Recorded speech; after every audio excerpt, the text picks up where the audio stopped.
Est-ce que nous acclamons le Seigneur? Il est le roi des rois, le Seigneur des seigneurs. Son nom c'est Jésus, Jésus, Jésus, Jésus. Oh,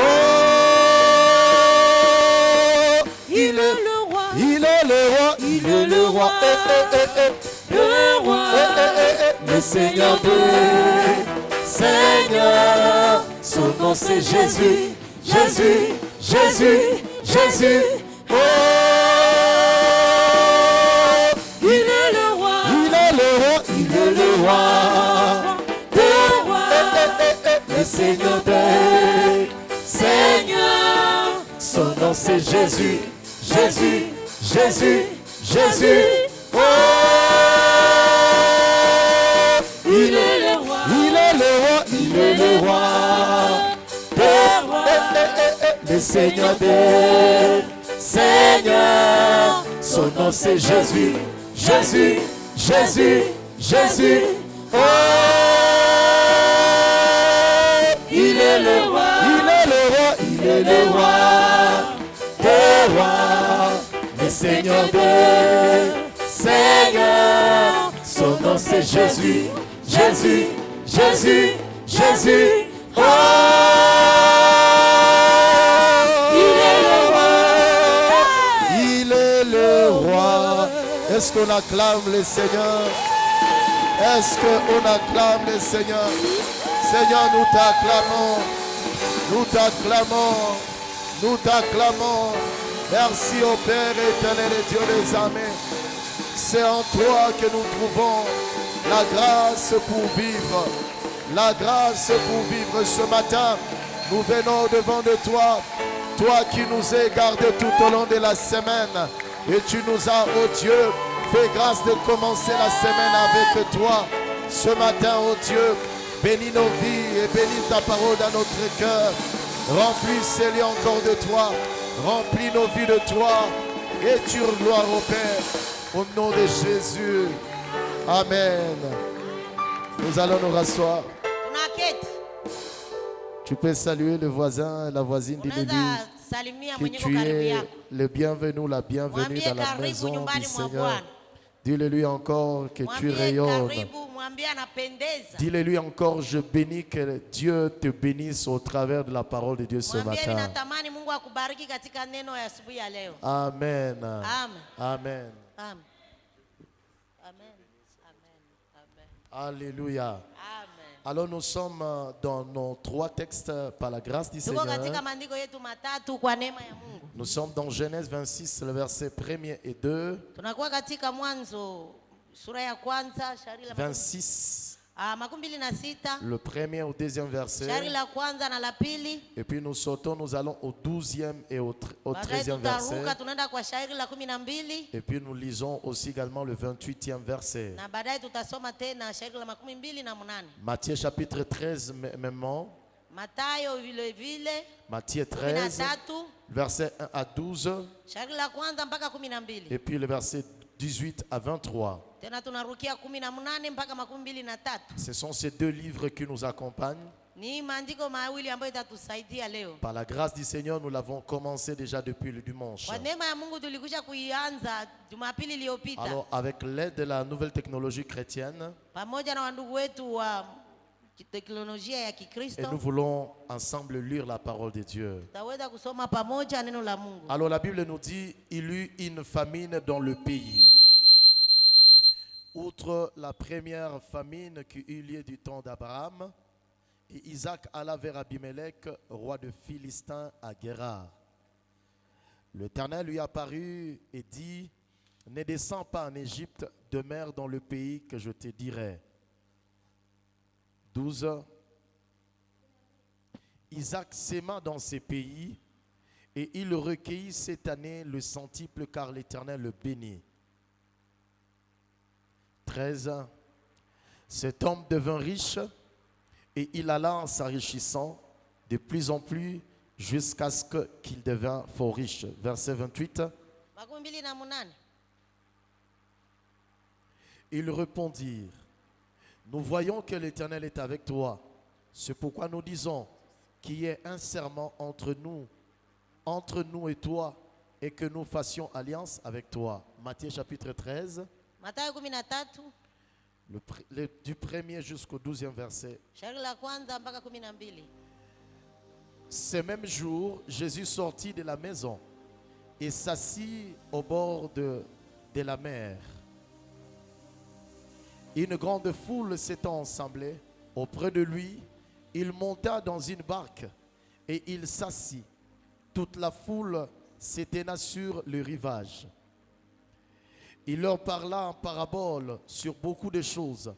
Et il dit, un semeur sortit pour s'aimer. Comme il s'aima, une partie de la semence tomba le long du chemin. Les oiseaux vinrent, la mangèrent. Une autre partie tomba dans les endroits pierreux, où elle n'avait pas beaucoup de terre. Elle leva aussitôt, parce que ne trouva pas un sol profond. Mais quand le soleil parut, elle fit briller et sécha, faute de racines. Mais une autre partie tomba parmi les épines. Les épines montèrent et l'étouffèrent. Une autre partie tomba dans la bonne terre. Elle donna du fruit, un grain 100, un grain 60, un grain 30. C'est lui qui a des oreilles pour attendre. Verset maintenant 18. 18. Vous donc, écoutez ce que signifie la parabole du semeur.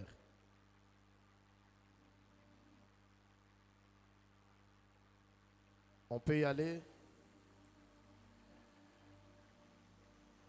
On est par 18, on continue maintenant. Vous donc, écoutez ce que signifie la parabole du semeur. 19.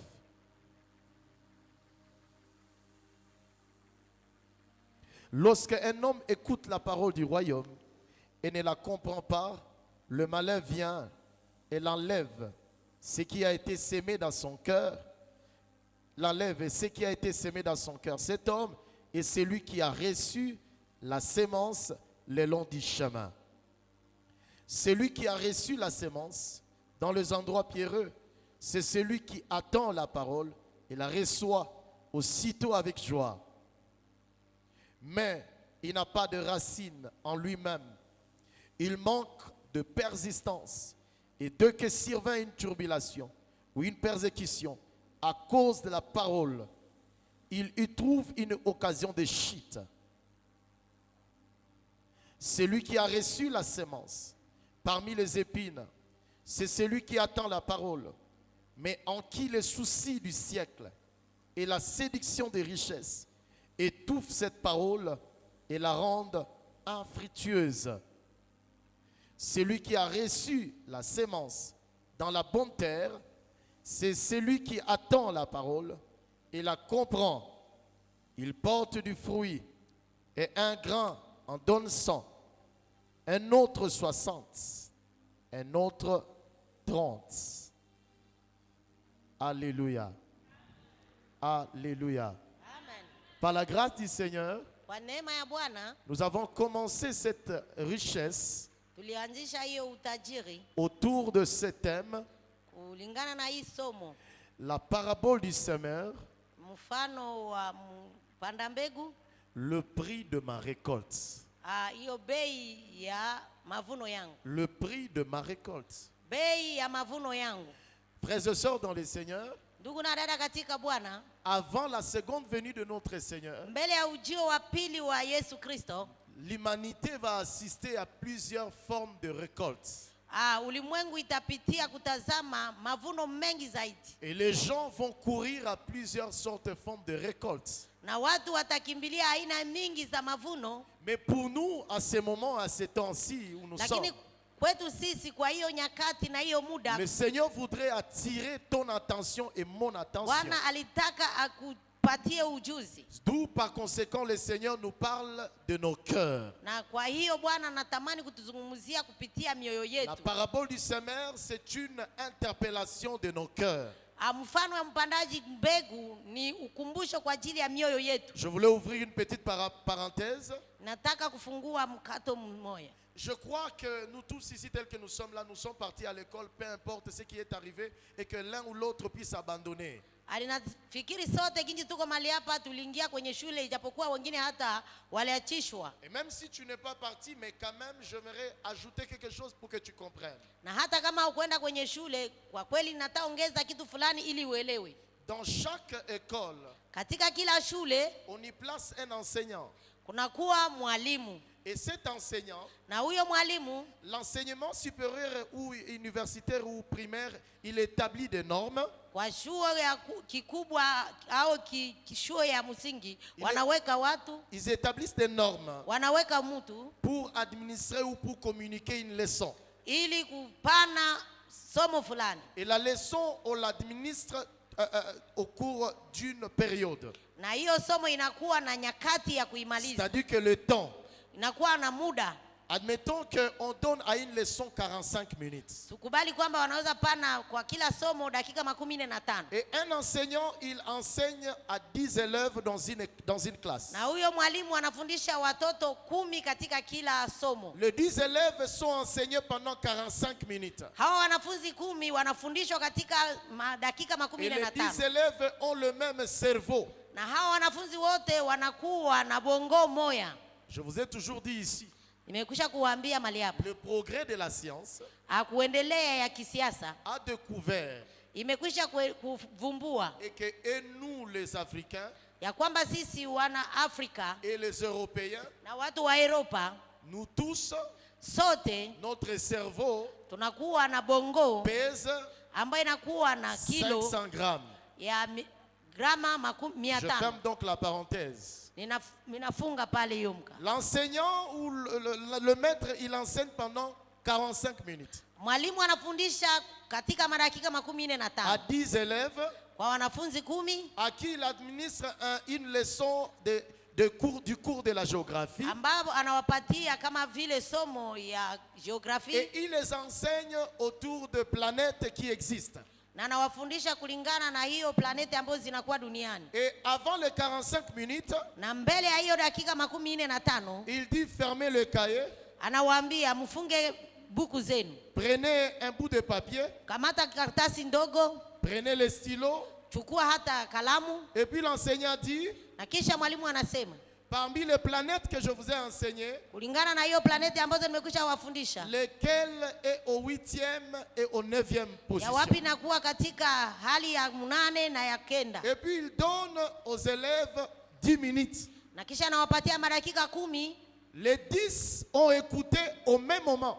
Hawa wa 10 walisikiliza wote pamoja. Les 10 sont enseignés par un seul professeur. Hawa wanafunzi 10 wanafundishwa na mwalimu mmoja. Et il leur pose la question au même moment. Na nawaswali swali kwa wakati moja. Mais bizarrement, lakini mshangao, bizarrement, cha kushangaza, c'est que quand on va récupérer le papier, wakati mwalimu atachukua tena hizo karatasi, et qu'on va passer à la correction, na kuenda sasa kuleta kukosoa, les mêmes personnes qui ont été enseignées par une seule personne, wale wote ambao walifundishwa na mtu mmoja, les mêmes personnes qui ont écouté au même moment, wale wote ambao walisikia kwa nyakati na muda moja, mais il y aura quelqu'un qui va avoir 10 sur 10. Kutakuwa yule ambaye atapata alama 10.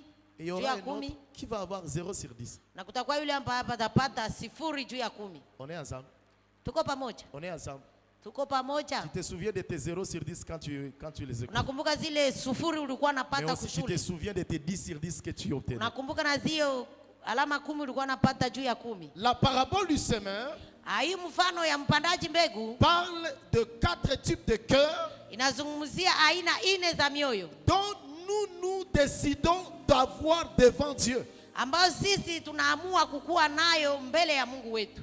Et ce matin, na asubuhi ya leo, je voulais dire à nous tous, nilitamani kuambia sote, avant la seconde venue du Seigneur, mbele ya ujio ya pili ya Yesu Kristo, voici la réalité de nos cœurs. Angalia kweli ya mioyo yetu. Mais où est-ce que cette réalité va nous conduire? Na sasa hiyo kweli ya mioyo yetu itatupeleka wapi? Où est-ce que cette réalité va te conduire? Hiyo kweli ya moyo wako itakupeleka wapi? La parabole du semeur Huyu mfano wa mpandaji nous révèle et inatufunulia que les gens cherchent la récolte. inatufunulia kwamba watu wanatafuta Mais ils mavuno ne veulent pas payer le prix pour obtenir la récolte. lakini hawatamani kupana bei ya kupata hiyo mavuno. Les gens sont en train de se dire, Watu wanakuwa wenye kujiambia les temps sont durs.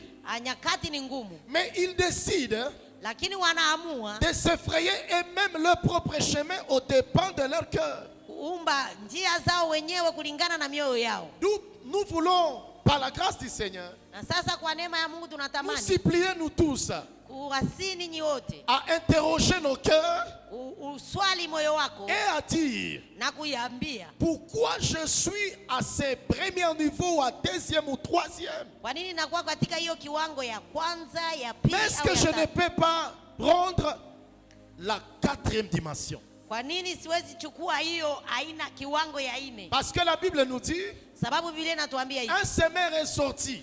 Mpandaji mbegu moja alitoka. Il a semé la sémence, Alikwenda kupanda mbegu qui est la parole de Dieu. ambayo hiyo mbegu ndiyo neno la Mungu. Tous les quatre cœurs ont reçu la même parole. Na hii mioyo ine yote ilipokea hiyo neno Et moja. ils ont reçu au même temps. Na walipokea kwa nyakati muda Mais moja. bizarrement, Lakini mshangao, kwa kushangaa. trois objectifs dont nous sommes en train de parler.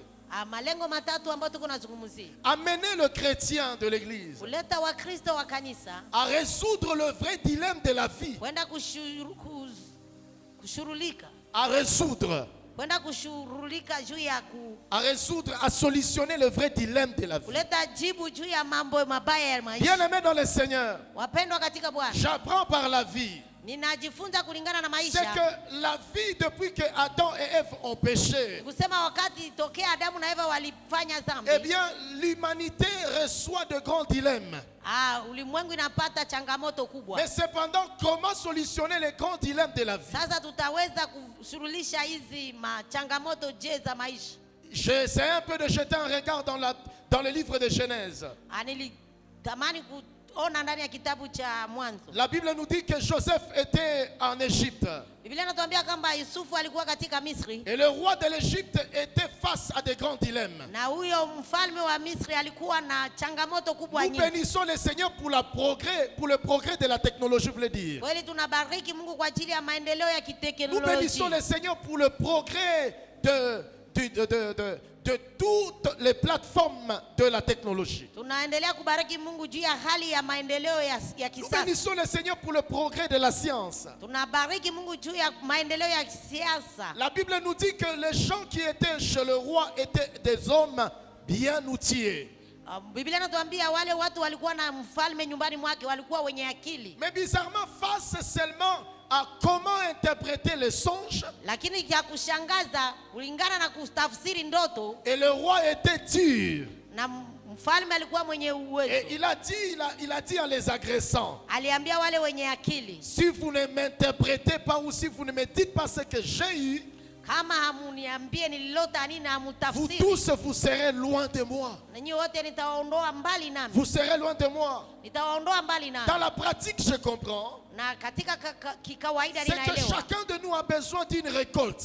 ya kwamba kila mmoja wetu ana haja ya mavuno. La récolte représente ici un diplôme, Mavuno haya inaweza kuwa kama vile cheti, représente le travail, inaweza kuwa kama vile kazi, représente la bonne santé, inaweza kuwa kama afya nzuri, représente le mariage, inaweza kuwa kama vile ndoa, représente les enfants, inaweza kuwa kama vile kupata watoto, représente l'œuvre de Dieu. inaweza kuwa kama vile kazi ya Mungu. C'est la récolte. Haya yote ni Mais mavuno. cependant, la plupart des personnes Lakini watu wengi n'ont pas la chose qui va les aider à solutionner les dilemmes.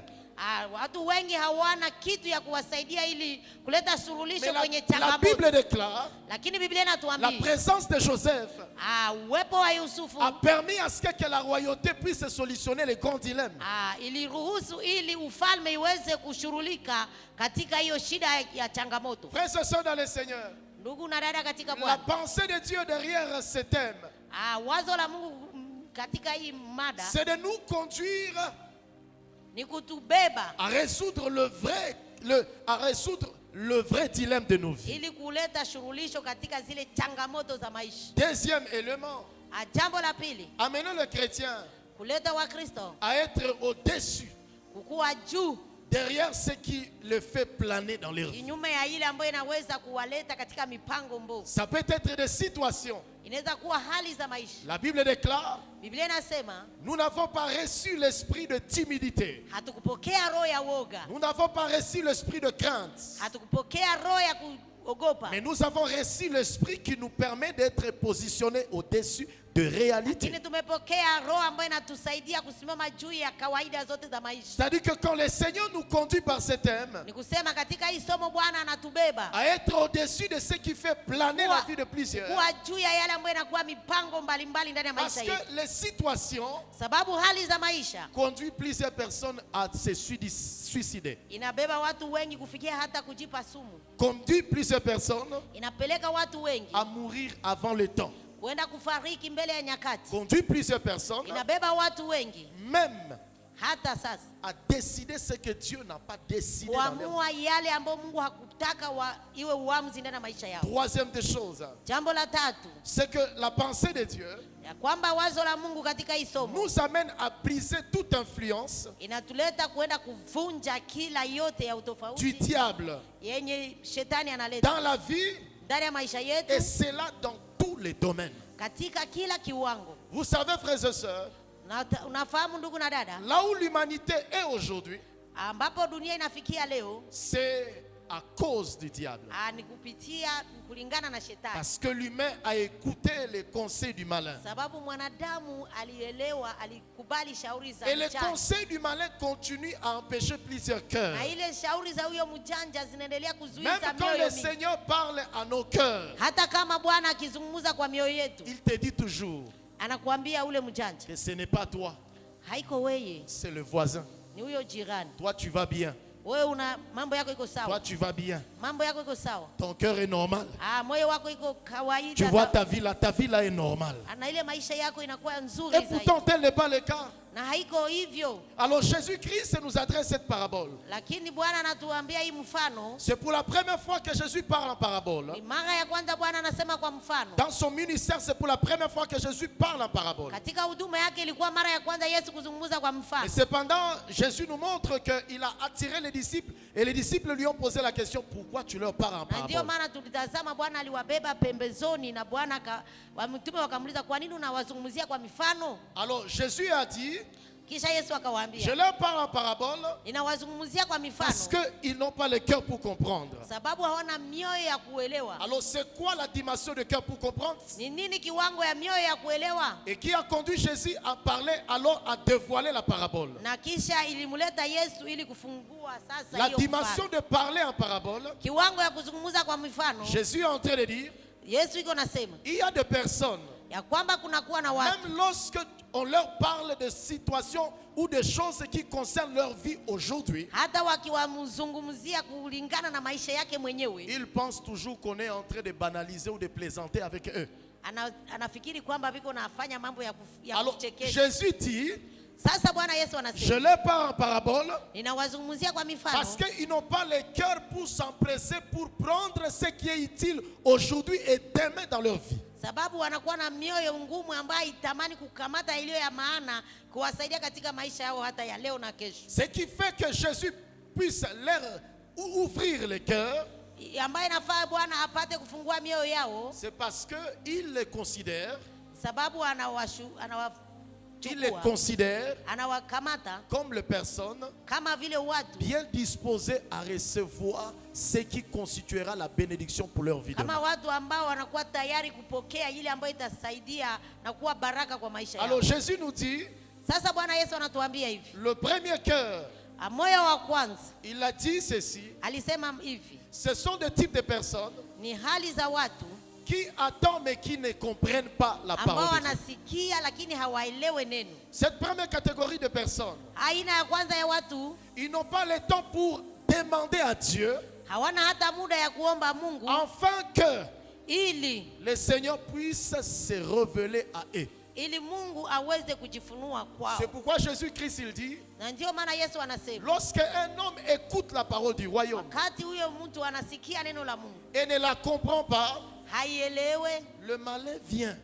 mjanja anakuja, Le malin vient. mjanja anakuja. J'aimerais te rassurer, Nilitaka kuhakikishia même à l'heure où nous sommes là, hata kwa hii muda ambao tunakuwa mali Le hapa. malin est disposé à venir enlever ce qui devrait constituer ton bonheur d'aujourd'hui et demain. Mjanja iko na kuja ili atoe ile ambayo ingekuwekea ingekuundia furaha yako ya kesho. Le malin vient et elle enlève.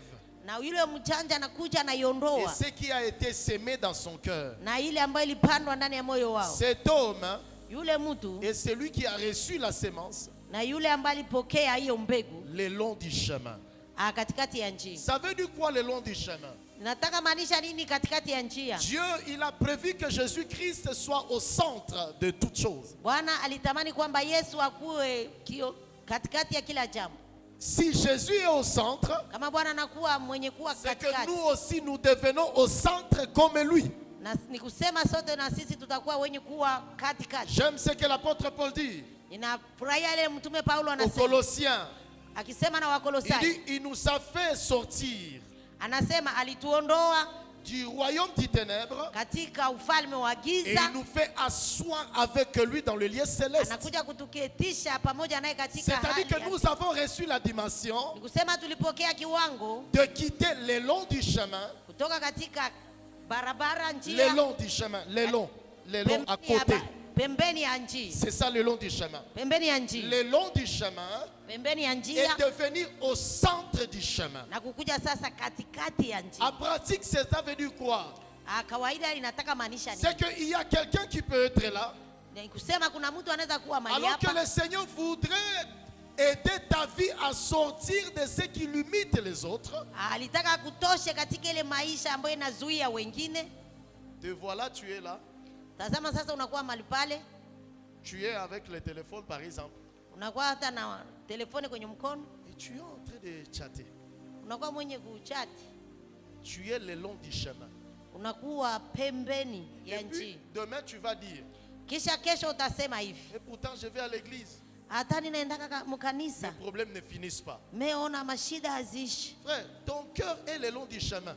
Ndugu, moyo wako inakuwa pembeni ya Tu veux njia. que Dieu fasse de ta vie quoi?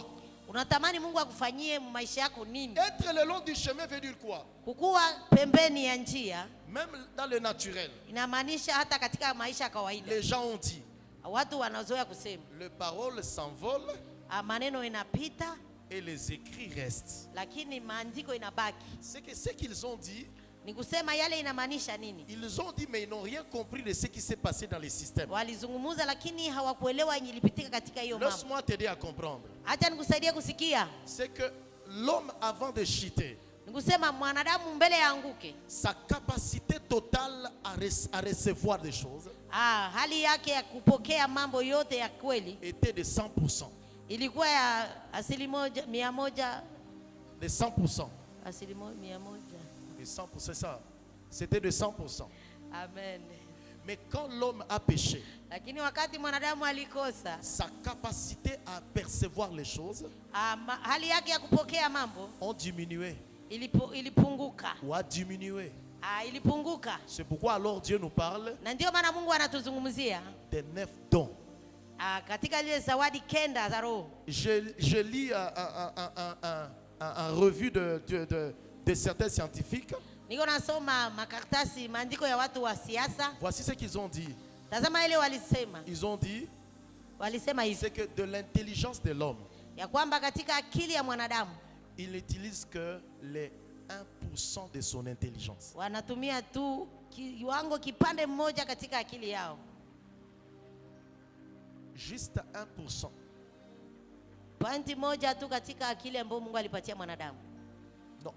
Et ils ont découvert. Wao walivumbua. C'est que je suis en train maintenant de parler après la chute de l'homme. Sasa niko nazungumzia C'est kisha que mwanadamu ils ont kukosa. découvert les scientifiques. Yale ambao watu wa siasa walivumbua. C'est que l'homme n'utilise que le 1% de 10% de son Ya intelligence. kwamba mwanadamu anatumika tu na hiyo pointi moja katika ile asilimia. Le 9% autre, tu les laisses à qui? Ile yote ingine kenda unaiachia nani? Tu ne fais que glorifier le 1%. Unatukuza tu hiyo pointi moja. Donc ils ont dit aussi, Walizungumza tena hivi. jusqu'à maintenant, Paka leo, de ces progrès que nous voyons dans la technologie, kwa hii maendeleo ambayo tuko natazama katika hali ya sasa, elle ressort de ces 1%.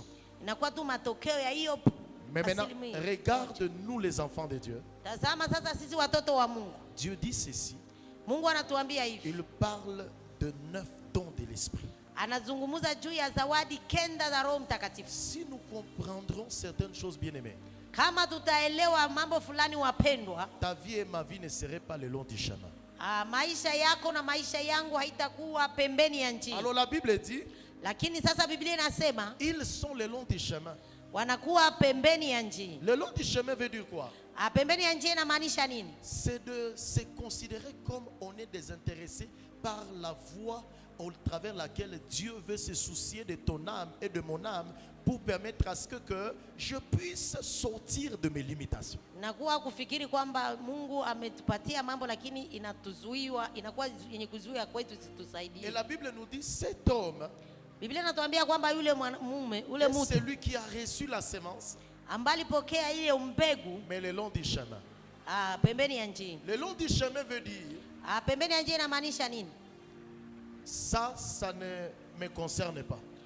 Ile hainihusu, Mais l'autre là, lakini ule ça concerne l'autre. inahusu ule, Et il y a des gens de cœur.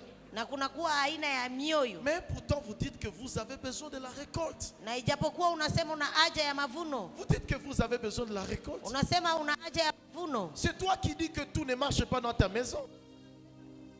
Mais pourquoi tu Maïs. décides d'être le long du chemin? sababu gani unaamua sasa kuwa pembeni ya Alors que le njia? Seigneur voudrait que tu comprennes qu'il t'a ramené comme lui au centre. Na Mungu anatamani uelewe kwamba amekutia katikati kama yeye. Allô? Halo. Allô? Halo. Allô? Deuxième type de personne de cœur, Aina ya pili ya moyo ya ule mtu c'est la catégorie de personnes ni aina ya watu dont le Seigneur nous dit, ambao Bwana anatuambia ils attendent la parole de Dieu. wanasikia neno la Mungu. Mais cependant, Na sasa lorsqu'un homme écoute la parole de Dieu, la parole du royaume de Dieu, wakati mwanadamu anasikia neno la mfalme wa Mungu, allez au verset 20. Celui qui a reçu la semence dans les endroits pierreux, ambaye alipokea neno katika mahali ya mawe, c'est celui qui attend la parole ni yule ambaye anasikia neno, et la reçoit aussitôt avec joie. anaipokea na furaha, Mais lakini il n'a pas de racine en lui-même. hana mizizi ndani yake, Il manque de persistance. anakosa kusitawi. Et dès que survient une tribulation Wakati kunakuwa mateso, ou une persécution majaribu, à cause de la parole, kulingana na lile neno, tu deviens ce que tu écoutes. unakuwa. Jean 10:10 nous dit ceci. Yohane Le diable ne vient que pour voler. tu kuiba. Comme dans le premier cœur. Ile moyo ya kwanza, C'est que le diable ne commence pas par voler ton travail. kusema shetani hawezi kuanza kuiba kazi yako. Le diable ne commence pas par voler ta santé. Shetani kuanza kuiba afya bora Le yako. diable ne commence pas par voler ta beauté. Shetani hawezi kuanza kuiba urembo. Le diable ne commence pas par voler ton appel. Hawezi kuanza kuiba mwito wako. Non, non, le diable commence et se rassure par voler d'abord la parole de Dieu. Shetani hakikisha kuiba kwanza neno la Mungu ndani Et yako. c'est là maintenant qu'il peut te tuer bien. Na hapo ndipo atakuua vizuri. C'est là qu'il peut t'égorger bien. Ni hapo atakuchinja vizuri. Et c'est là qu'il peut t'amener à être une personne naturelle. Na hapa atakuleta kuwa mtu wa kawaida. Et c'est ainsi qu'il y a plusieurs personnes. Ndio maana kunakuwa watu wengi, Lorsque nous réalisons que le diable les a déjà tués, wakati tunatambua kwamba shetani amekwisha eh kuwaua, bien, ceci engendre comme une conséquence. na hii sasa inaleta kama vile kuleta kuzaa C'est matokeo, qu'ils deviennent si fragiles. na sasa wanakuwa watu bure. Alors, dans le deuxième cœur, Na ndani ya hii moyo wa pili c'est une catégorie de personnes ni aina ya watu qui attendent la parole de Dieu, ambao wanasikia neno la Mungu, mais à qui le diable ambapo sasa muovu fait shetani tout de son mieux. anakuja anapanda vitu vibaya, Il fait tout de son mieux. anafanya nguvu zake zote, C'est-à-dire qu'il fait tout de son mieux. anafanya uwezo wake wote Pour faire quoi? Pour les enlever la parole de Dieu dans ili leur cœur. kuondoa hiyo neno la Mungu ndani ya mioyo yao. C'est pourquoi la Bible nous dit à cause de la parole de Dieu. Na ndio maana neno lilisema kulingana na neno la Mungu. C'est-à-dire que c'est une catégorie de chrétiens. Ni kusema ni aina ya Wakristo, C'est une catégorie de cœur de chrétiens. ni aina ya moyo wa Wakristo. C'est-à-dire qu'ils attendent la parole de Dieu. Ni kusema wanasikia neno la Mungu, Ils écoutent la parole de Dieu. wanaelewa neno la Mungu. Aussitôt quand ils attendent, Wakati wanaelewa, ils ont la joie. wanafurahi En sana. d'autres termes, la joie, ça veut dire quoi? Kwa msemo mwingine, furahi Ça inatamanisha nini? veut dire Amen. Ni kusema wanaitika Ici, amina. dans ce texte, ça veut dire Amen. Hapa inatalinganisha Amen veut dire kuitika quoi? amen. Amen veut dire quoi? Amina inamaanisha nini? Ainsi soit-il. Anaifanyike hivyo. Je la reçois comme ma semence. Ninaipokea kama mbegu, Mais la Bible déclare, lakini Biblia inasema à cause de la parole de Dieu, kwa kupitia neno la mais Mungu, maintenant le diable fait tout shetani anafanya jinsi zote pour venir les enlever cette parole. ili aukuje aondoe ile neno ndani Le mwao. diable ne commencera pas à t'enlever ta vie. Shetani hata anja kutoa Le kuondoa diable ne maisha yako, commence pas à t'enlever ta santé. hata anja kuondoa afya Le yako, diable ne commence pas à t'enlever ton mariage. hata ondoa kwanja ndoa yako, Le diable ne commence pas par ça, ni même pas ton travail. Non. hata anja kuharibisha hata kazi Mais le yako. diable, il commence d'abord à enlever la profondeur de la parole de Dieu. Lakini shetani anakuja kuondoa ile kiina cha neno lako, Il commence à enlever la profondeur de la parole de Dieu. anakuja kuondoa neno kwa katika Et kiina maintenant, yake. il met des justifications, mais qui ne sont pas la parole de Dieu. Sasa masababu ambazo alingani na neno la Mungu. Lorsque Satan a réussi à enlever la parole de Dieu, Shetani amekuwa na hali ya kutoa neno la Mungu c'est la ndani raison yako, pour laquelle na ndiyo inakuwa sababu la plupart de nous, watu wengi katikati yetu nous savons que tunajua kwamba quand Adam et Ève wakati Adamu na ont Eva péché, walifanya dhambi, Adam n'était pas avec Ève. wanazungumza kwamba Adamu hakukuwa pamoja na C'est Eva, ça ce que nous savons, c'est ça ce qu'on nous a prêché. na hiyo ndio tunajua, na hiyo ndio tulihubiriwa Ève était en promenade. ya kwamba Eva alikuwa mwenye Et puis ametembea. voici ce que tout simplement on dit. Sasa wanazungumza hivi, Si tu n'étais pas promené, kama hangetembea, l'humanité ne serait pas un problème. shida haingekuwa katika ulimwengu. Allô? N'est-ce pas ça? N'est-ce pas ça? Même quand Dieu, il peut te dire que, Mungu anaweza sema, il dit que non, tel n'était pas le cas. anakuambia haiko hivyo, Tu dis non, non, nasema hapana, ta Bible là ne dit pas vrai. ile Biblia yako mchungaji aiseme kweli. Adam n'était pas ensemble avec Ève. Kweli kweli Adamu hakukuwa pamoja na Eva. Ève se promenait. Eva alikuwa ametembea ndani ya shamba la Et puis Edeni, elle est venue. na sasa alikuja, Et puis elle est venue avec une pomme. na sasa alikuja na hiyo tunda. Jusqu'à présent, Mpaka sasa il y a des gens qui sont là. kuna watu ambao wanakuwa mali hapa, Dieu leur dit, Adam et Ève ont mangé une pomme.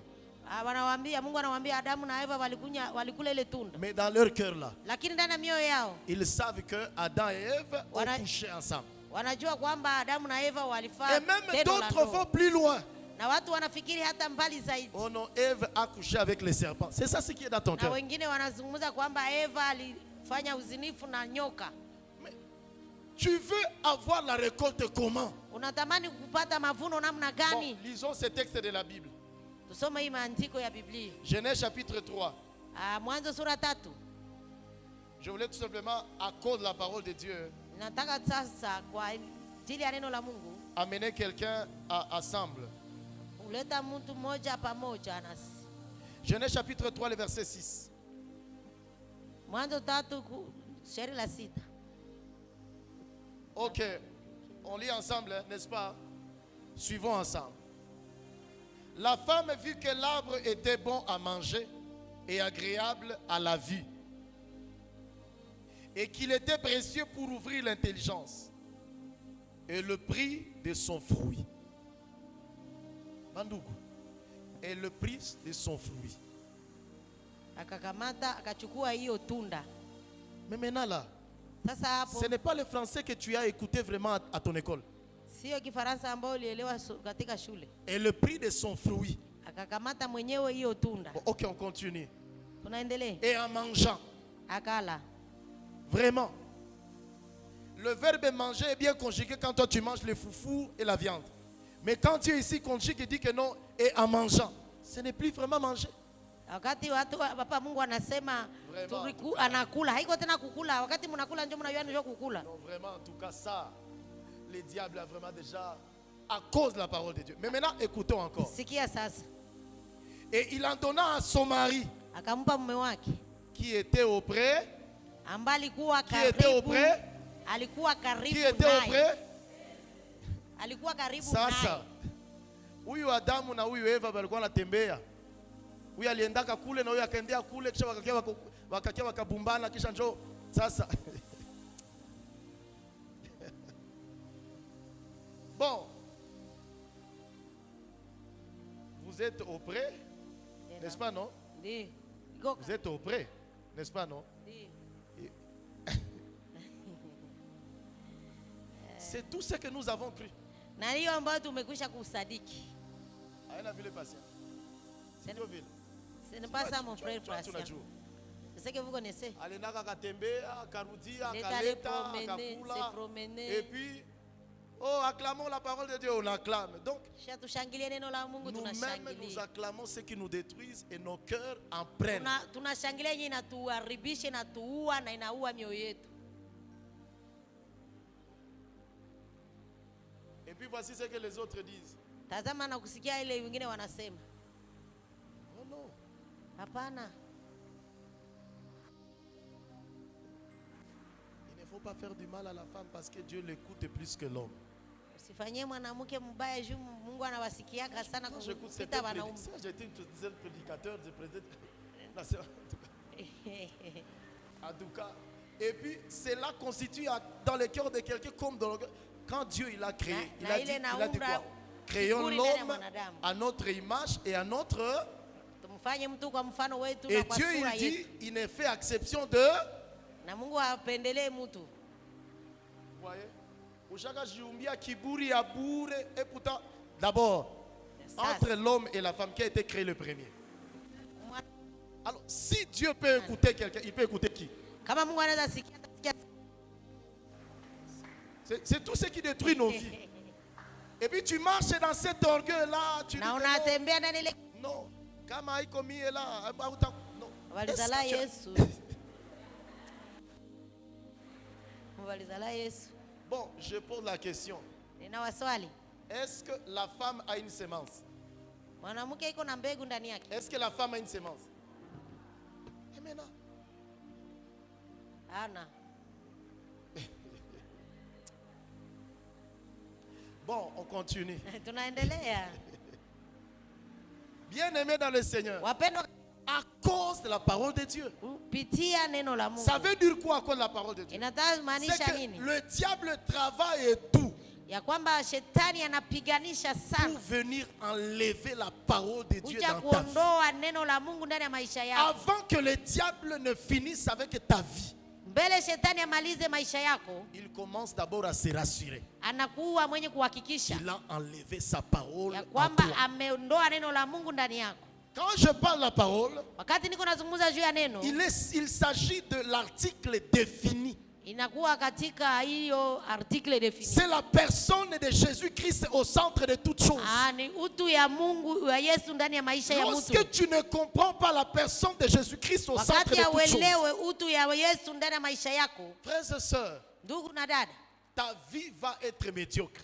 maisha yako itakuwa mbovu. Les gens là qui se lèvent, Wale watu ambao wanaamka qui initient les réunions de famille le matin au lieu de venir au culte. wanaenda kufanya vikao vya jamaa kuliko kuja Et kwenye voici ce kanisa. qu'ils disent. Sikia ile wanasema, Je prierai même le dimanche qui suit. nitaomba hata siku ya Mungu yenye Qui te itakuja. rassure que le dimanche qui vient, tu seras à vie? Nani anakuhakikishia kama ile siku ya Mungu inakuja utakuwa ndani ya maisha? Qui te rassure? Nani anakuhakikishia? Dis-nous ce qui te rassure. Tuambie ambaye Et que anakuhakikishia le dimanche prochain, ya kwamba siku ya Mungu nous serons inayokuja ensemble. tutakuwa pamoja. Qui a une assurance? Mwenye iko na uhakika ni nani? Qui a une assurance? Mwenye iko na hakika ya kuwa kuishi kesho ni nani? Qu'est-ce qui te rassure? Nini inakuhakikishia? Quand c'est le jour du Seigneur, Wakati ni siku ya Bwana, voilà ce que tu dis. tazama ile unasema, Non, le jour du Seigneur ni sabato. siku ya Bwana ni kupumzika. Non, ça ce sont les choses que le blanc ont initiées. Frère, Ile ni mambo yenye wazungu walituletea. frère, pardon. Ndugu, samahani. La Bible n'est pas la Bible de blanc. Biblia sio ya wazungu. Il faut que nous le comprenions. Inabidi tuielewe. La Bible dit, Biblia inasema car tous ont péché ya kwamba wote walifanya C'est-à-dire dhambi, que même ceux-là que tu penses que la Bible est pour eux, na wale ni kusema wale ambao unafikiri kwamba hata Biblia ni si kwa ils ajili ne yao, se convertissent pas au modèle de ce que Dieu a établi, kama hawaokoke kulingana na yenye Mungu j'aimerais aliiweka, te rassurer. ninakuhakikishia Même si c'est Barack Obama, hata ni huyo Barack Obama, même si c'est Jimmy Carter, hata ni Jimmy Carter, s'il n'a pas donné sa vie à Christ, kama hakupatia Yesu maisha yake, eh bien, toi qui penses que la Bible est pour les Blancs et tu ne wewe veux ambao pas te unafikiri convertir, sasa kwamba Biblia ni ya wazungu, tu hautaki vas les kubadili, retrouver en enfer utamkutana huko et vous kumoto serez les voisins et les voisines en enfer. na mtakuwa majirani huko kwenye moto. C'est-à-dire que s'il y a un Chinois qui ne se reconvertit pas, Ni kusema kama kunakuwa mzungu mwenyewe hatapenda eh bien, kuokoka, il va aller en enfer. ataenda kwenye moto wa Et de même, milele. s'il y a un Africain qui ne se convertit Na pas, kwa hiyo kama kunakuwa hata mtu wa Afrika mwenye il hataki va aller kuokoka, en enfer. ataenda kwenye moto. Alors la Bible est en train de dire, Na sasa Biblia iko nasema la deuxième personne, mtu wa pili c'est un type de cœur. ni aina ya moyo À cause de la parole de Dieu, kulingana na neno la le diable Mungu. travaille tout, il fait tout. Shetani anapiganisha Il yote se yote rassure qu'il a laissé progresser ton travail. ili anahakikisha kwamba anaacha Et il kazi se yako rassure iendelee, qu'il a ôté la parole de Dieu en toi. lakini anahakikisha ametosha neno la Mungu Et ndani par yako. cette parole-là, là, Na kupitia ile neno la Mungu tu vas commencer à dire, unaanza sema non, non, quand on dit, nous devons nous donner à Dieu. wakati wanasema inabidi tujitoe kwa Mungu, Ou comme l'apôtre Paul est en train de parler, kama vile mtume Paulo iko nasema offrez vos corps et vos membres comme un sacrifice. mtoe mili yenu na viungo vyenu kama zabihu. Non, moi j'ai encore mon temps. Unasema hapana, mimi ningali na wakati. Non, non, moi, ça c'est pour les gens qui sont en train de vieillir. Vile ni mambo ya wazehe. Les choses là, non, nous là, c'est que nous devons d'abord être propres. Si inabidi tukue safi wasafi. Ce que tu ne sais pas, Yenye ufahamu, c'est que le diable, à cause de la parole de Dieu, shetani kupitia neno la Mungu il diminue ta vie. anaenda kupunguza maisha C'est yako. pourquoi la Bible dit dans Romains chapitre 6, le verset 23, Na ndio maana Biblia inasema katika Roma 6:23, le salaire du péché, c'est la mort. mshahara wa dhambi ni mauti. La mort ici, il ne faut pas que seulement le voir le fait de mourir, d'aller à Katemba. Haiko kukufa kwenda tu na kuzika Katemba. Mais la mort, c'est le fait de diminuer sa vie. Ni ile kiwango ya kupunguza maisha yako. Par exemple, Kwa mfano, celui qui baigne dans le péché du sexe, yule ambaye anakuwa mwenye kudumu katika dhambi ya uzinifu, il diminue sa vie. anapunguza maisha yake, Il coupe sa vie. anakata maisha Il yake, retranche au nombre de sa vie. anapunguza ku maisha yake. Mais le diable a déjà ôté la parole de Dieu Sasa shetani amekwisha kuondoa neno la Mungu ndani yako et il ne comprend pas. na hauelewi, Il ne comprend pas. hauelewi. Donc à cause de la parole de Dieu, Kupitia neno la Mungu ce sont des personnes ni hawa mtu wa aina ya à pili qui Satan tente de faire croire ambao shetani anafikirisha na kuaminisha et que tous vos problèmes ya kwamba shida zao sont du zote fait que inapatikana inatokana tu es devenu chrétien. jinsi ulishakuwa Mkristo, Tu es devenu chrétien. sababu ulishakuwa Mkristo. J'entends les gens Inasikia watu qui wakisema, disent, ambao wanasema si tu deviens chrétien, ukikuwa Mkristo tu auras plus de problèmes. unakuwa na shida tena za mingi zaidi. N'est-ce pas, non? N'est-ce pas, non? Ndio, Et il y a des gens, na kunakuwa watu quand le Seigneur les dit, convertis-toi, wakati Bwana anamwambia okoka, les amis vont leur dire, marafiki wananja mwambia, tu veux devenir chrétien? unataka kuwa na wewe Mkristo, Donc tu veux appeler tous les problèmes de la vie chez toi. pale unataka ita mateso yote na shida yote ya maisha kwako, Restez comme ça. bakia vile, Restez comme ça. bakia vile À cause de la parole de Dieu. kulingana tu na neno la Il y a Mungu. des cœurs qui sont là ce matin. Unakuwa mioyo ambayo inakuwa mali Ils hapa ne asubuhi, veulent pas devenir de véritables chrétiens ambao watamani kuwa hata Wakristo parce wazuri, que le diable attaque la parole de Dieu dans leur vie. sababu shetani Et il neno la leur Mungu fait ndani mwao croire waaminisha que la vie là, ya kwamba maisha yale elle est bonne. ya ambayo wanakuwa ndani yake ni Cette vie mazuri. là dans laquelle tu es là, Ile maisha ambayo unakuwa ndani elle est yake bonne. ni maisha Mais c'est que le mazuri, diable ne te dira pas. na shetani hata kuambiaka, Le jour où tu chercheras à l'accuser, wakati utatamani sasa kumshtaki, il te dira ceci. atakwambia sasa, Moi là, tu m'as vu en train de te conduire. Ulinionaka niko na kuongoza mimi. Moi là, tu m'as vu en train de t'amener dans ces châteaux-là. Uliniona niko na kupeleka mwa ile nyumba ya vijana. Quand tu es parti là, Wakati uliingia na ile tu nyumba. es parti avec mes pieds ou bien tu es parti avec tes pieds? Uliingia na miguu yangu, uliingia na miguu yako. Quand tu étais en train de dire non, bon, ok, Shenjo tulishafika, est-ce que moi tu m'as vu là? Wakati ulikuwa natembea unasema Shenjo tulishafika.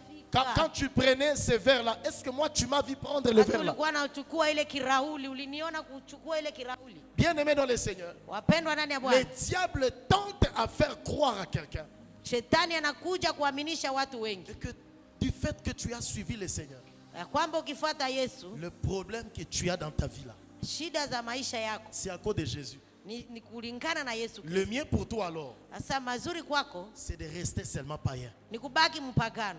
C'est rester seulement païen. Unabakia tu Voici ce mpagano. que les gens disent. Tazama ile watu Ce wanasema, n'est pas aller à l'église qui sauve. sio kwenda kanisani ndio kuokoka. N'est-ce pas? Ndio, N'est-ce pas non? ndio, N'est-ce pas non? ndio. Ok. Voici ce que le diable a fini par les faire croire. Tazama ile ambayo shetani amewaaminisha. Mon cœur, c'est la maison du Seigneur. Roho yangu njoo kanisa. Voici ce que le diable a tenté de le faire croire. Tazama ile shetani amekwisha kuwaaminisha. La bonne église, Kanisa la kweli c'est aller visiter les malades. ni kutazama wagonjwa. En fait, c'est tout ce que le diable tente de te faire croire. Ni kweli ile ndio shetani anapenda aaminishe Et watu. le jour où alors, Na siku il ambapo faut que sasa tu comprennes, utakwisha kuelewa Matthieu sasa. chapitre 16, Mathayo où le 16. Seigneur a dit, je bâtirai mon église. Yale ambayo Bwana alisema nitajenga kanisa Et même langu. les portes de séjour de mort ne prévaudront pas contre elle. Hata milango ya deza haitaitikisa. Lorsque les portes du séjour de mort vont s'élever sur le chemin de ta vie, Wakati milango ya deza maisha tu yako, vas tenter de prier, utajaribu kuomba, mais tu te rendras compte que utakuya tazama la kwamba situation, elle reste avec toi. hiyo hali mbaya C'est inabakia pale pourquoi pale. Actes des Apôtres 13, Na Matendo ya Mitume la Bible nous 13. dit, Biblia inatuambia hivi. l'église priait et jeûnait ensemble. Kanisa lilikuwa likiomba na kufunga pamoja. Ce que la Bible nous dit, Yale ambayo Biblia le inatuambia, Seigneur a dit, Bwana aliambia mettez-moi à l'écart. amunitilie Vous pembeni. n'avez pas idée. Hauna Ce kutambua que le Seigneur a établi, yale ambayo Bwana ameweka. lorsque vous le mettez de côté, Wakati unaitia mbali, vous mettez aussi également de côté unatia pia les choses qui devraient contribuer à votre pembeni épanouissement. vitu ambavyo vingekusaidia maisha Alors yako. la Bible nous dit à cause de la parole de Dieu. Na Biblia inatuambia kulingana na neno la Mungu. Troisième dimension à cause de la parole de Dieu. Kiwango ya tatu kwa neno la Mungu Veut dire ceci, inasema hivi, c'est que le malin il fait tout shetani anafanya mambo yake pour yote arriver à te faire croire ili kukuja kukuaminisha et que la parole de Christ ya kwamba neno la Yesu est un mensonge. ni uongo. Il y a des gens Kunakuwa watu qui veulent écouter la parole de Dieu. ambao wanatamani kusikia Mais neno la voici Mungu. ce qu'ils disent. Tazama sasa wanasema nini? Depuis que vous nous dites que non, Jésus revient. Tokea mlituambiliaka Yesu Il anakuya. n'est jamais revenu. Hayakuyaka. Non, vous êtes en train de nous blaguer. Mungu natufanyisha mzaa. Mangeons, Tukule, buvons, tukunywe. car demain, Sababu kesho nous mourrons. Et ce tunajikufia. que le diable ne te dira pas. Na ile ambapo shetani hata Il ne kwambia. te dira jamais où est-ce que ce verset est écrit dans la Bible. Na hata kwambia wapi ile maandiko imeandikwa. Mais laisse-moi te dire, Lakini acha nikwambie. Ecclésias chapitre 12, Mhubiri sura à 12 partir du premier verset jusqu'au 4e kuanzia verset, 1 mpaka shairi la la 4. Bible déclare, Biblia inasema hivi. oui, mangeons et buvons, Ndio kula na mais kunywa, sache, lakini jua toutes kwamba ces choses katika yale mambo te seront yote demandées un jour. Bwana anakutaka katika hukumu. Toutes ces choses Katika mambo yale te yote seront demandées un jour. utakuwa mwenye kuulizwa Mais la siku moja. dimension de demander, c'est quoi aussi? Ile kuulizwa ni nini sasa? Premièrement, Romains 6, 23 nous a fait savoir, Waroma 6:23 c'est que le péché coupe la vie. ya kwamba ilituambia kwamba dhambi na Je bénis encore les scientifiques. ninabariki Ils wanasiasa ont fini par découvrir kumbua et que le foie d'un homme, ya kwamba maini ya le mwanadamu, foie d'un être humain, maini ya mwanadamu a la capacité de faire un siècle. inakuwa na uwezo ya kufanya hata siekle moja. C'est-à-dire, Ni kusema la mégestion de ce foie ile kukinga ya hiyo peut maini réduire sa durabilité de vie. inakuwa na maisha marefu. C'est-à-dire, Ni kusema si je me mets à prendre l'alcool kama mimi nakuwa mwenye kutumia ou pombe le tabac, au sigara, elle vient affecter ses poumons, inakuja inaleta magonjwa kwenye dont les hiyo. scientifiques dans les naturels, Na katika maisha ya wasiantifika katika ils kawaida ne sont pas chrétiens, hawako Wakristo, Mais Dieu pousse quelque chose pour comprendre. lakini Mungu anawatia neno fulani ili Et waeleweshe maintenant, watu. à cause de la parole de Dieu, Kulingana na neno la Mungu sasa, Satan va te dire shetani atakwambia, un pain de levain pour ton estomac. tumia mvinyo kidogo kwa magonjwa ya estoma Et yako. puis les mauvais prédicateurs te diront, Na mwingine mhubiri atakwambia, eh bien, c'est pour mon estomac. ni kwa ajili ya magonjwa ya C'est estoma yangu. quelle thérapie? Ni kila ni Quelle kila est cette thérapie ni dawa namna gani qui n'a hiyo jamais eu son jour de péremption? ambayo hayakuwa na siku ya kuisha? Quelle est cette thérapie Ni dawa namna gani qui hiyo n'a jamais eu son jour de péremption? ambayo inakuwa na siku za kuisha? Mais maintenant, le malin te dit, Lakini mjanja un anakuambia, peu pour ton estomac. kwa ajili ya magonjwa Un yako, peu comme d'autres prédicateurs disent, kama vile wengine wahubiri la wanasema sanctification, utakaso. la sanctification, Utakaso c'est pour les jeunes croyants. ni wa ajili ya wale Wakristo Quand waaminifu tu viens de wapya. faire maintenant 10 ans, Wakati umefanya miaka 10, en tout cas, tu n'as pas besoin de sanctification. hauna maana tena kukuwa na jitakasi. Tu peux coucher, Unaweza lala, tu peux dormir, unaweza sinzia, tu peux coucher avec n'importe qui. unaweza lala pamoja na mtu fulani, À cause de la parole de Dieu, kulingana na neno la tout Mungu. ce que Satan fait, Yale yote ambayo shetani il anafanya, se rassure anahakikisha que cette kwamba personne, ya kwamba huyu il mtu finit à croire amalizike kukuamini, et que la parole du Christ est du mensonge. kwamba neno la Mungu ni uongo. Et quand il a fini à faire ça, Na wakati anamalizisha kufanya hiyo mambo, la Bible nous dit, Biblia inatuambia la joie de cette personne-là, c'est une joie de courte durée. furaha ya huyu mtu ni ya wakati mdogo, Une joie de courte durée. ni wakati mdogo. C'est pourquoi il y a des personnes qui ont une vie de chrétienne de courte durée. Na ndio maana kunakuwa watu ambao wanakuwa na maisha ya Kikristo Il y ya a, muda il y a mdogo. des gens qui ont une vie d'engagement dans les choses de Dieu de courte durée. Kunakuwa watu wanakuwa wenye kuamua ndani ya maisha ya Kikristo C'est que kwa ton siku kidogo. cœur est à ce niveau ici. Ni kusema moyo wako inakuwa katika hiyo Je vais kiwango. beaucoup plus me pencher au quatrième cœur. Nimetaka sasa niende kwa aina ya ine ya moyo. C'est le cœur dont la Bible nous dit, Ni moyo ambao Biblia c'est inatuzungumzia la récolte. ya mavuno. Bien aimé, la récolte c'est quoi? Wapendwa, mavuno ni nini? La récolte, ce n'est pas d'abord le fait de récolter dans son champ. Haiko mavuno ya kuvuna katika shamba. Vous savez, Unaelewa? dans Genèse 26, Katika Mwanzo l'Éternel nous 26 dit que le pays sont dans la famine. Bwana anatuambia kwamba miji inakuwa katika nchi inakuwa katika njaa. La famine c'est quoi? Njaa ni nini? Ce sont des institutions qui sont dépourvues d'hommes de qualité. Ni viwanda ambavyo vinakuwa wenye kukosewa hali ya kweli. Ce sont des obédiences qui sont dépourvues des hommes et de femmes de qualité. Ni makanisa ambayo yanakosewa wanaume na wanawake wa kweli. Ce sont des sociétés qui sont dépourvues des hommes et de femmes de Jamii qualité. nyingi ambazo zinakosewa watu wa kweli. Des entreprises qui sont dépourvues des hommes et de femmes de qualité. Kazi ambazo zinakosa watu wa kweli. Ils demandent à Dieu de les élever, Wanaomba Mungu mais awainue, le diable a déjà enlevé la parole de Dieu. lakini shetani amekwisha kuondoa ndani mwao La neno la raison Mungu. pour laquelle Dieu veut les élever, Na ndiyo sababu Mungu alitamani Dieu, quand kuwainua. il veut nous élever, Wakati Mungu anatamani kutuinua, il nous élève avec la pensée qu'il appelle la récolte. na anatuinua katika kiwango ya wazo ambayo inaitwa mavuno. La récolte, c'est un secret divin de Dieu Na hiyo mavuno ni siri kubwa ya mbingu pour ya Mungu amener Abimelech ambayo inaleta Abimeleki de venir conclure alliance avec nous. kuja kupatana pamoja nasi. Alors la Bible nous dit, Biblia inatuambia c'est que cet homme, quand il a attendu la parole de Dieu, wakati huyu mtu alisikia neno la Mungu, vraiment il a reçu la parole de Dieu, ya kwanza alipokea neno la Mungu, il a entendu la parole de Dieu alisikia neno la Mungu et il a compris la parole de Dieu. na kaelewa neno la Mungu. Alors, de fait qu'il a compris, Kulingana na jinsi alisikia, alors il y a plusieurs choses qui se sont engendrées en lui. na kulikuwa mambo mengi sasa ambayo ilizalika ndani mwake. J'aimerais te parler de quelques signes de la récolte. Na ninataka kuambia juu ya alama fulani za mavuno. La récolte, c'est quoi? Mavuno ni nini? La récolte, ce sont des valeurs. Inakuwa vitu vya thamani. Aujourd'hui, plusieurs personnes sont élevées, Watu wengi wameinuliwa kwa mais ils n'ont kweli, pas la valeur ou les valeurs qui conviennent. lakini hawana ile thamani ambayo C'est inafaa. pourquoi nous avons des gens qui occupent des postes, Na ndio maana tunakuwa na watu ambao wanakuwa mais katika qui sont kusimamia kazi, capables de lapider les deniers publics. lakini wanakuwa na uwezo ya kupiga mawe wa Vous mataifa. pensez que cette nation va sortir dans sa sécheresse quand?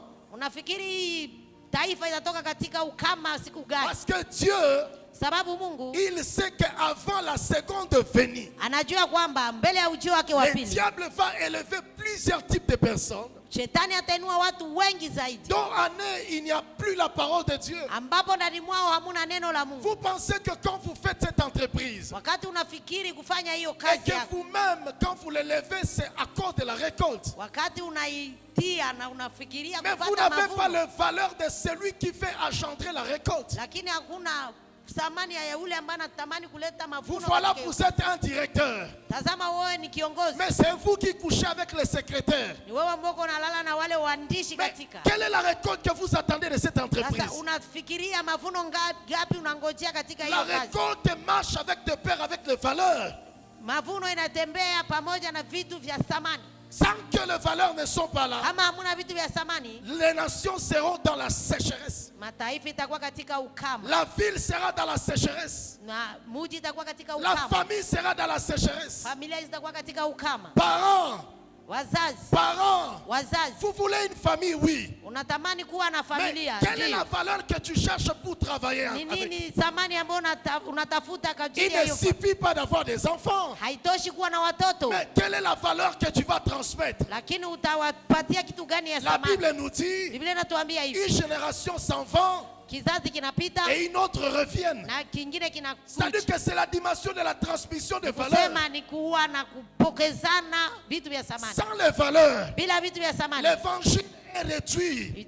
injili itapunguka nguvu. Sans les valeurs, l'évangile est réduit. Bila vitu vya thamani, injili pia Alors, itapunguka. nous avons besoin de récoltes. Sasa tunatamani La mazao, Bible nous dit, na Biblia inatuambia celui qui avait le bon cœur, yule ambaye alikuwa na moyo une mzuri, semence seulement, mbegu moja, une semence de la parole de mbegu Dieu, moja ya neno la Mungu a engendré sans résultat. ilizaa matokeo Nous 100. sommes ici, nous voulons que nos vies produisent des résultats. Tuko hapa tunatamani maisha yetu itoe Mais quel matokeo est le mema. travail que nous faisons en amont tout comme en aval?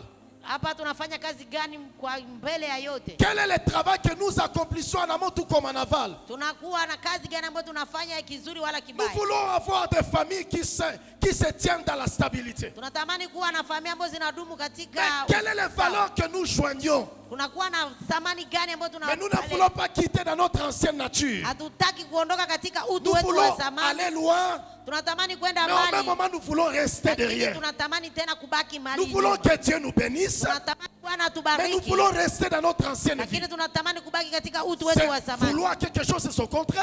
Nafanya mambo tofauti sasa. Et maintenant là, voici ce qu'on commence à dire. Natazama yale tunaanza Oh kusema. non, Hapana. Dieu il tarde. Mungu ana kauli. La Bible déclare, Biblia inasema Dieu ne tarde pas dans l'accomplissement de sa Mungu parole. hakawie katika kutimiza ahadi zake. Mais cependant, Lakini dans ma sasa, Bible, dans le livre de Semeur, na katika hii mambo ya mfano wa mpandaji, dans le livre de Semeur, dans la Bible version Semeur, ndani ya kiwango ya Biblia ingine Semeur, dans le livre, dans le chapitre d'Habakkuk, katika Habakuki, la Bible nous dit que la prophétie tarde. Biblia inatuambia wakati unabii kikawia. Dans la version Semeur, Ndani ya hiyo kiwango ingine il ya est écrit maandiko, que je cours vers. lakini imeandikwa kwamba nitakimbia Je dois kuendea hiyo courir. ahadi.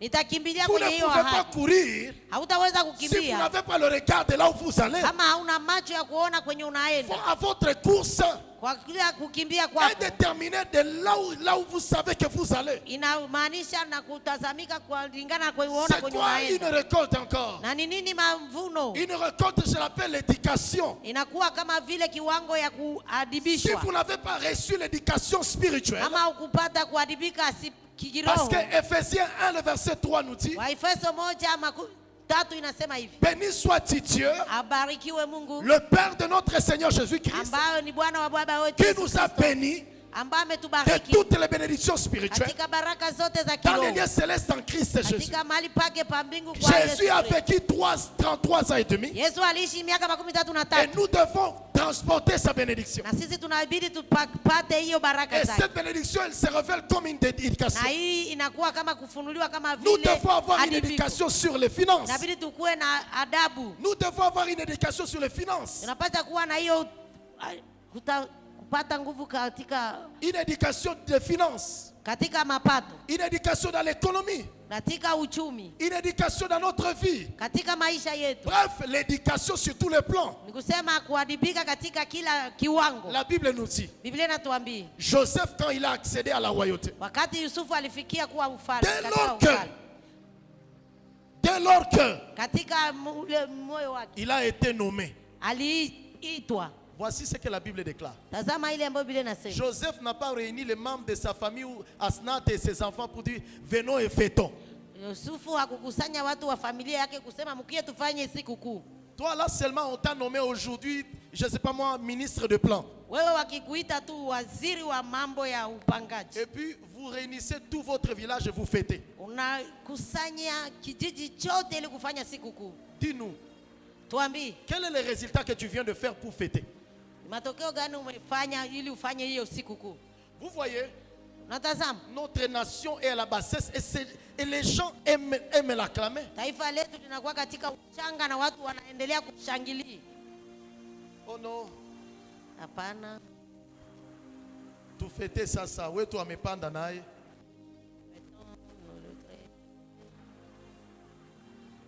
Amepanda, ok.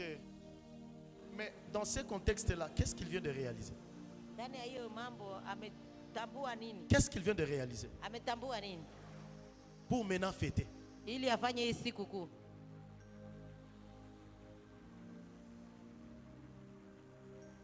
Frère, Ndugu, la spiritualité à laquelle la plupart de nous avons acclamé, kiroho ambao watu katikati yetu tulishangilia, elle ne révèle pas le Christ qui est venu dans notre vie. haifunue Yesu ambaye amekuja ndani ya maisha yetu. Et alors la Bible nous dit, Na sasa Biblia inatuambia, les nations sont dans la sécheresse. taifa linakuwa katika Il y a ukame. la famine. Kunakuwa njaa. Il y a la famine. Kunakuwa njaa. Et la famine est due à cause de quoi? Na hiyo njaa inasemeka kulingana na Parce que nini? nous manquons le prix des récoltes. Sababu tunakosewa bei ya mavuno yetu. Nous manquons le prix des récoltes. Tunakosewa bei ya kuvuna. Nous manquons la compréhension du semeur. Tunakosewa kuelewa upandaji. Nous voulons à tout moment passer du temps dans des fêtes inutiles. Tunatamani kila wakati kupitiza muda katika siku kuu. Et puis nous voulons Tunatamani imposer les royaumes et le règne de Dieu à notre temps. na tunatamani sasa tuweke na tutie ufalme wa Mungu kwa nyakati yetu. Troisième des choses, c'est ce qui concerne la récolte. Jambo la tatu ambalo linalingana na hiyo La mavuno. récolte, ce sont des caractères Hiyo divins. mavuno ni kukuwa na tabia nzuri. Quand la Bible, une semence a produit 100. Wakati Biblia inasema mbegu moja ilizaa 100, Avant la seconde venue de Jésus, mbele ya ujio wa pili wa Yesu, nous allons assister à des caractères qui vont de plaire même le goût du Seigneur dans tous les domaines. taona tabia ambazo zitaenda kutosha hata hamu ya kutumikia Mungu ndani ya mioyo ya watu. Mais la Bible déclare, Lakini Biblia inasema le cœur qui a reçu, ile moyo ambao ilipokea mbegu entendu et compris, na ilisikia na ikaelewa, va résulter d'un caractère itatoa tabia qui va permettre à ce que Abimelech vienne. ambayo itaruhusu hata Abimeleki akuje Et que Abimelech vienne dire, na akuje kusema hivi, j'aimerais conclure alliance avec vous. nataka kufanya patano na nyinyi. Aujourd'hui, Kwa leo, même dans l'œuvre de Dieu, hata katika kazi ya Bwana, il y a des choses tellement que moi ça me fait pleurer, pas vous. ambapo mimi inanililisha, hapana nyinyi. Et quand je regarde, Wakati ninatazama l'esprit de mensonge dans le prophétique que le diable a déjà répandu, roho ya uongo ambayo inakuwa katika hali maunabii mbalimbali zenye shetani ametawanyikisha duniani, dans cette nation ici, ma nation là, ndani ya hii taifa langu, ça fait pitié. inaniletea huruma sana. Et frères et sœurs, Ndugu na dada wapendwa, avant la seconde venue de Jésus, mbele ya ujio wa pili wa Yesu, il va y avoir la famine des hommes et de femmes de caractère à l'image du Seigneur. kutakuwa njaa ya watu wanaume na wanawake kwa tabia ya Yesu Kristo hapa. Et à cause de cela, Na kwa ajili ya hayo, Nous allons attendre la récolte, mais qui ne viendra pas. Tutangojea mavuno ambayo Et haitatufikia. la famine sera en train d'être transformée comme ce que Dieu a réservé pour nous. Na ile njaa itakuwa inaendelea kuzidika na watu watafikiria ni hiyo Mungu alituwekea. La récolte, Mavuno c'est une forme d'un leadership inakuwa hali ya uongozi qui n'est pas ici sur la terre, ambayo haiko hapa duniani. dont seulement le Fils du royaume de Dieu Kusema wana wa Mungu wa sont ufalme wa Mungu censés apporter sur la terre inabidi wailete duniani avant la seconde venue de Christ, mbele ya ujio wa pili wa Yesu Kristo, pour que Abimelech ili Abimeleki établisse l'alliance avec Dieu. akuje kufanya agano patano La pamoja na dimension Mungu. d'établir l'alliance avec Dieu, Kiwango ya kukuja kufanya magano au c'est la patano na dimension Mungu d'amener quelqu'un à changer ses pensées. ni kiwango ya kuleta mtu kuenda kubadilisha Des mafikara choses de yake Dieu. kulingana na mambo ya Mungu, Des choses de Dieu. kulingana na mambo ya Des Mungu, choses de Dieu. ya mambo ya Mungu. Sans cela, Bila hiyo la famine va s'étendre. njaa itaendelea kupanuka. Nous allons nous battre, Tutapigana, nous allons travailler, tutatumika, nous allons nous lever le matin et aller au travail. tutaamka asubuhi mapema kwenda kazini. Le malin aura déjà conquis à mettre la vie chrétienne comme une monotonie. Shetani atakuwa amekuja kutia maisha ya Kikristo kama kawaida tu. Je voulais m'arrêter ici. Natamani kuachia mali hapa. Je voulais vraiment vous dire, Église. Natamani kuambia kweli kanisa. Quand la Bible dit la semence qui est tombée dans le cœur, Wakati Biblia inasema mbegu ilianguka kwenye moyo ce mzuri, n'est pas le fait d'avoir beaucoup de provisions. sio kuwa na akiba nyingi nyumbani. Certes, ça fera partie, Ndio inaweza kuwa inakuwa kiwango mais la hiyo, Bible déclare, lakini Biblia inasema à quoi servirait un homme de gagner tout itamfaidia mwanadamu nini kupata mambo yote ya ulimwengu si il lui est arrivé de perdre son âme? kama akipoteza moyo wake? La pensée de perdre son âme, Kiwango ya kupoteza nafsi c'est le yake fait de n'avoir pas compris au temps réel ni kiwango ya kutokuwa na kuelewa kwa kweli, la raison pour laquelle Dieu est venu placer sa parole dans notre vie. kiwango ya kutokuelewa sababu ambayo iliacha Mungu anakuyatia neno lake ndani ya maisha yetu. Je voulais nous supplier, Église. Tamani kuwasii kanisa, À ces temps ici, le diable combat katika nyakati hizi shetani anapiganisha ce que la Bible appelle à cause de la parole de Dieu. yale ambayo Biblia inaita kwa ajili ya neno la Mungu. Vous devenez ce que vous attendez, comment vous l'attendez et à quel moment vous laissez à ce que ces dernières influencent votre vie. Unakuwa matokeo ya yale unasikia na unaiachia ifanye nini maisha yako. Nous allons incliner nos têtes dans la prière. Tunainamisha vichwa vyetu ndani ya maombi. Seigneur, nous te bénissons. Et nous prions que tu bénisses ta parole dans notre cœur. Dans nos vies, nous avons besoin de plusieurs récoltes. Mais cependant, nous ne voulons pas payer le prix. Il n'y a aucune personne qui peut vouloir et avoir de résultats dans un champ naturel sans le déchiffrer.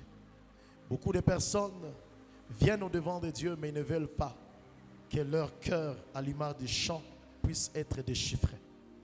Ce qui fait à ce que le malin engendre beaucoup de retard, que ce soit dans leur vie et dans leur être.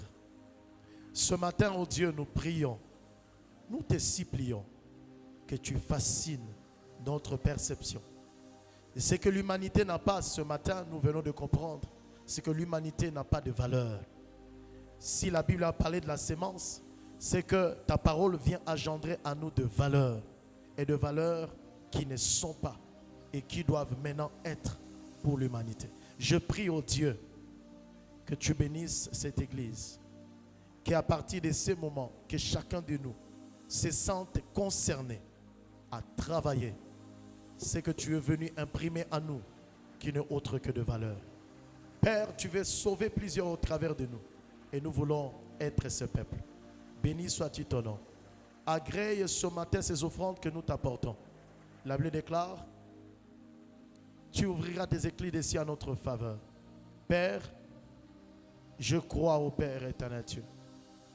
Tu gardes tes écluses des cieux ouverts à notre faveur. Bénis nos ressources. Et merci, oh mon Dieu, de permettre à ce que nous possédions ce que nous amènerons devant de toi. Bénis l'Église. Et au nom de Jésus-Christ, ainsi nous avons prié. Amen.